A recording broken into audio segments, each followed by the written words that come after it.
In the midst of all the engagements we've seen so far ahead of next year's election, you've also, come up with what you call solutions to the problems that we've outlined. You're calling for a kind of restructuring. Let's start with that and what you mean by this quest for restructuring. Well, it's important to contextualize that which I have said in the past. Sorry.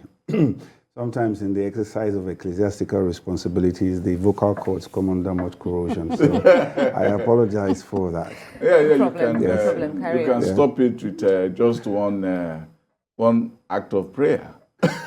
I'm fine. I said, to put it in context, that the presidential system of governance that Nigeria has practiced in the past few years has failed us colossally. And it has polarized the polity, it has balkanized the Nigerian society, it has fractured the whole confederacy of the Nigerian Brotherhood, it has elevated corruption to an institution of Byzantine complexity, and therefore should be jettisoned from the boat of national progress. That's why I am suggesting or proposing an interim government that will introduce the concept of Aboriginal democracy as the mechanical instrumentality for the crystallization of the Nigeria of our dreams. Now, I believe that if we go along that path and we temporize and fix whatever it is that we need to fix in the nation, that Nigeria will be the better for it. But if we go in this path, I think it's a Sisyphean quest. I think it's a journey in futility. I think it's seeking to embrace an elusive phantom. And that is why I am asking that the flag bearers temporize and maintain a hiatus until we have fixed the problem of Nigeria before we can begin to talk about leadership. Well, you talk about Aboriginal democracy. What does that mean? Well, it just simply means going back to the original definition of democracy. You know, the classical definition that we have today is government of the people, by the people, for the people. But that is not the experience in Nigeria. What we have is government of the party, by the party, for the party. I call it partisanism. And it's a jactitation of the democratic process. It's a false verisimilitude.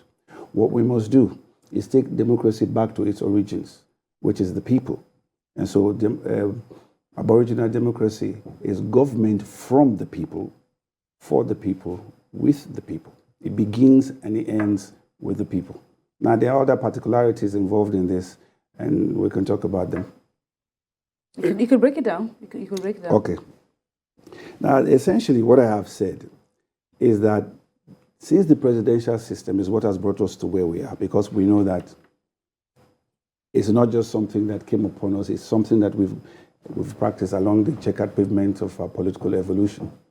What we need to do is to re-examine all of these things. And one of the things we must do is, like I said, to redefine democracy. And if we're going to do that, it means that we have to give power back to the people.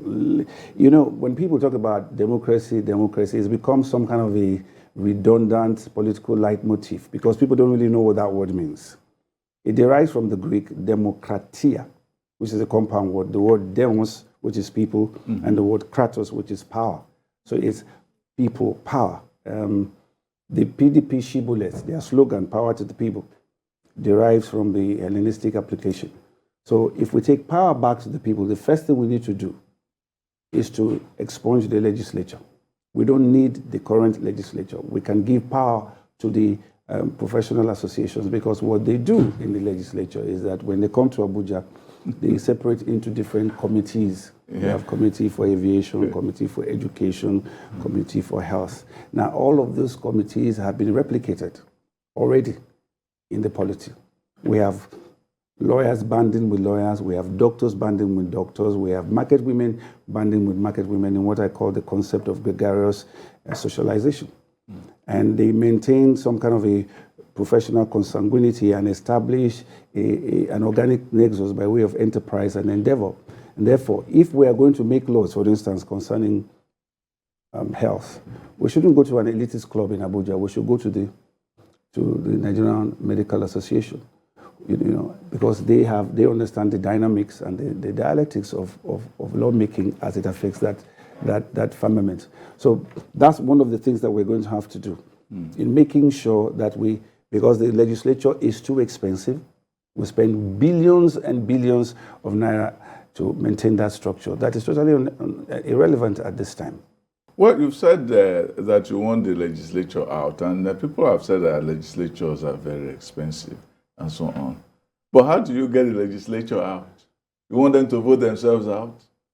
No, you see, what we require at this time is the coming together of patriots, because Nigeria is on the cusp of a major crisis, and it's imperative that we do something about it. This partisanism is what has brought us to where we are today. We are not practicing true democracy. And it's like I defined to you the Greek word for democracy, demokratia. But even if we go beyond that, you would find that one of the problems we have today is the Nigerian constitution. And so if we're talking about an interim government, one of the things that we're going to be dealing with will be restructuring, redefining our federalism. Because what we have right now is what I call an inexactitude. Let me put it that way without being too harsh. We have a concept of governance that is more unitary than federalist. And so we need to fix that constitution, because it was Nicodemously contrived and imposed upon the people. You know, it is not a people's constitution. That is terminological inexactitude. It's a realistic piece of fakery.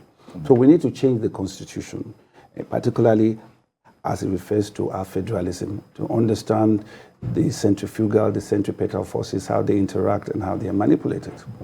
We need to restructure. People need to know that they have the autonomy to control their resources. One of the reasons why we're having all the cry for secession is because people are no longer involved. They no longer feel that sense of belonging. Now you're talking about the what. What about the how? How do we get there? Because you still have to go through. If you want the legislature to be out, you need the legislature to vote themselves out. How do you go there? What we're going to do right now, we have what we call the conversation that is going on. Yeah. I'm asking Nigerians to begin a conversation so we can talk about how we can extricate ourselves from this predicament. Now, what we need to do is that at the end of the conversations, I will collate them and send a transcript to the President and to the House of Assembly. We're looking for patriots at this time, not politicians. People who understand that Nigeria is in dire straits. What they need to do is make a law that will engender an interim government. And if the House of Assembly is in cahoots with the President, that can so easily be done.